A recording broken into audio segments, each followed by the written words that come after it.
Sa likod ng bawat ngiti at pag-iwas ng tingin, ay isang puso na kumakabog na parang tambol sa gitna ng katahimikan. Hindi ko magawang magsalita.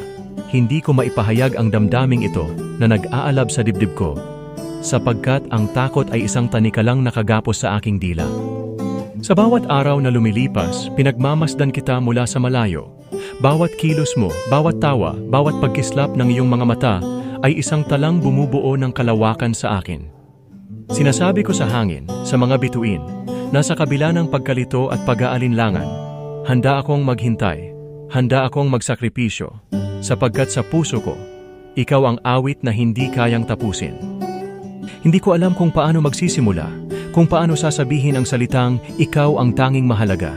Ngunit kahit sa pamamagitan ng mga lihim na tingin, mga mensaheng sinasabi sa hangin, alam kong may paraan upang iparating na ang bawat tibok ng puso ko'y para sa'yo.